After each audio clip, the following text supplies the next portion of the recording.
यानी हाथी का दाँत खाने का कुछ और दिखाने का कुछ और होता है। लोग वहाँ पर डरे और सहमे हुए। रूम नंबर 37 पर होता क्या था? यहाँ पर कुछ गलत चीज़ें होती हैं, तो जो पुरानी कटिंग्स हैं रेल एक्सीडेंट के, उसकी पेपर कटिंग्स मिली है।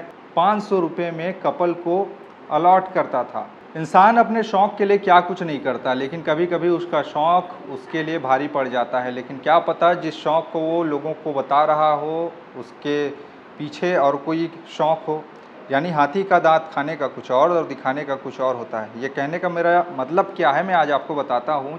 दरअसल छत्तीसगढ़ का भिलाई वहाँ से एक ऐसी खबर सामने आई है जो हर किसी को हैरान करने वाली है। दरअसल यहाँ पर एक रेलवे कर्मचारी बिलासपुर रेलवे में ग्रेड 2 में पदस्थ वो अधिकारी, जिसका नाम कमल किशोर बताया जाता है, उम्र उसकी लगभग 42 से 43 साल की। वो एक फ्लैट में रहता, वहीं पर भिलाई के स्मृति नगर चौकी अंतर्गत एक फ्लैट जिसका नाम चौहान ग्रीन वैली, वहाँ पर वो E637 रूम नंबर पर वो रह रहा है। और ऐसे में वहाँ पर लोग जो सोसाइटी के रहने वाले हैं, उनकी हलचल को लेकर काफ़ी ज़्यादा परेशान थे कि ये व्यक्ति है तो है कैसा, क्योंकि उसके हाव भाव से कुछ अलग ही उसको वहाँ के सोसाइटी के लोगों को लगने लगा था।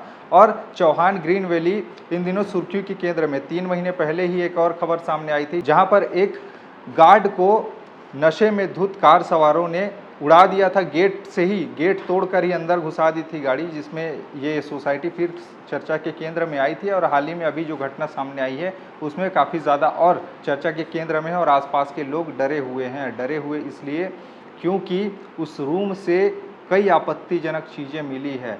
कमल किशोर, जिसका नाम है, बिलासपुर के रेलवे में ग्रेड 2 में वो कार्यरत है, पदस्थ है। और वो भिलाई के चौहान ग्रीन वैली में फ्लैट नंबर पर रह रहा था 37 पर। और वहाँ पर उसकी शादी तो हुई नहीं थी, लेकिन उसका शौक़ बड़े बड़े। और पुलिस को जब इस मामले की जानकारी हुई, दरवाज़ा तोड़ा गया, देखा गया, तो वो भी हैरान रह गई। दरअसल यहाँ पर उसके पास से 100 से ज़्यादा मोबाइल फ़ोन पुराने मिले हैं, बैटरियाँ मिली हैं, इवन वहाँ पर लड़कियों के बाल भी मिले हैं बिखरे हुए। इसके अलावा वहाँ पर यूज्ड कॉन्डोम वो भी मिले हैं। अब इसको लेकर एक सवाल वहाँ पर उठ रहे हैं कि आखिरकार इस रूम नंबर 37 पर होता क्या था। लोग वहाँ पर डरे और सहमे हुए। दरअसल कमल किशोर रहने के लिए एक सरकारी कर्मचारी है रेलवे में, लेकिन उसको अलग अलग जगहों पर घर मिला था। और भिलाई में उसने एक घर खरीदा जो चौहान ग्रीन वैली में है, और वहीं पर वो रहता।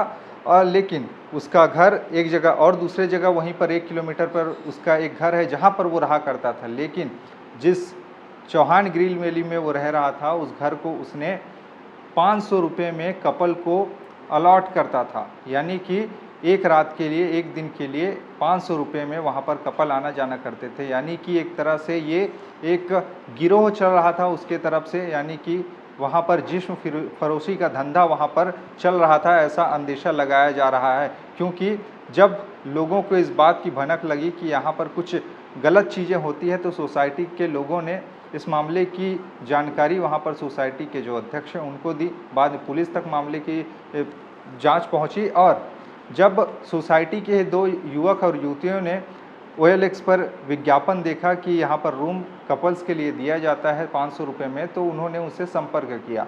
वहाँ पर जब वो लोग पहुँचे, तो वहाँ पर एक 16 साल का लड़का था। 16 साल का वो लड़का ज़ोमैटो में डिलीवरी बॉय का काम करता था। लेकिन जब वो कमल किशोर उस 16 साल के लड़के को वहाँ पर देख रेख के लिए, और जब वहाँ पर वो रूम देखने पहुँचे 2 कपल, तो वहाँ पर जो 16 साल का लड़का था उसको कुछ गलत लगा और कमल किशोर को इस बात की जानकारी दी। और बाद में वो दोनों लड़की और लड़के को रूम पर ही लॉक करके बाहर भाग गए। इसके बाद उन लोगों ने, जो कपल थे, उन लोगों ने सोसाइटी के लोगों को बताया कि उनको बंधक बना लिया गया है। तब आसपास के लोग वहाँ पर जुट गए और वहाँ पर कमल किशोर को पकड़कर पूछताछ करने लगे। पुलिस को सूचना दी गई और स्मृति नगर चौकी की पुलिस वहां पर पहुंची और कमल किशोर को हिरासत में लेकर पूछताछ करने लगी। कमल किशोर के कमरे से बहुत आपत्तिजनक चीज़ें मिली है। जो पुरानी कटिंग्स हैं रेल एक्सीडेंट के, उसकी पेपर कटिंग्स मिली हैं, उसके कुछ लिखे हुए कागजात भी उसमें मिले हैं, प्लस बहुत सारे ताले उसके पास से मिले। ताले के साथ साथ बहुत सारी बैटरियां मिली हैं मोबाइल फ़ोन की। यहाँ तक 100 से अधिक मोबाइल फ़ोन भी उसके पास से मिले हैं, पुराने और नए मोबाइल फ़ोन, जिसको बताया जा रहा है कि हो सकता है कि ये अवैध कामों के लिए गलत चीज़ों में इस्तेमाल किया जाता था।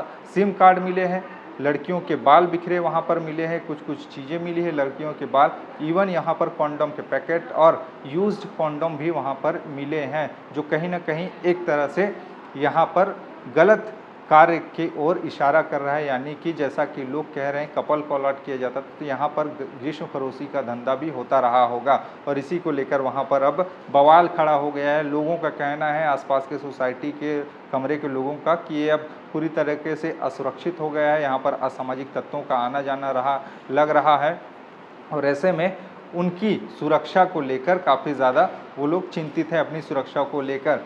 खैर, इस मामले में जब पुलिस ने इस बारे में पूछताछ की कि इतनी सारी बैटरियां, मोबाइल फ़ोन, सिम कार्ड और ये सारी चीज़ें क्यों वो तुम रखते हो, पेपर कटिंग क्यों तुम रखते हो, तो उसका कहना है कि उसको उसका शौक़ है और वो तैयारी कर रहा है, आगे के लिए वो तैयारी कर रहा है कंपटीशन एग्ज़ाम के लिए। तो अब सवाल यहाँ पर एक तरह से ये भी उठता है कि 42 से 43 साल की उम्र में कौन सा सरकारी नौकरी की वो तैयारी कर रहा होगा। और जब पुलिस ने उसके मोबाइल फ़ोन की जांच पड़ताल की तो उसमें बहुत सारे लड़कियों की फ़ोटोज़ भी मिली है, जो एक तरह से संभावनाएं जताई जा रही कि यहाँ पर जिस्म फरोशी का धंधा होता रहा होगा, और वो लोगों को, लड़कियों को दिखाता होगा कि ये लड़की देख लो, वो लड़की देख लो, ऐसे करके जितनी बातें हैं वो अभी तक निकल कर सामने आ रही है। और पुलिस इस मामले में फ़िलहाल परत दर परत और जाँच पड़ताल कर रही है।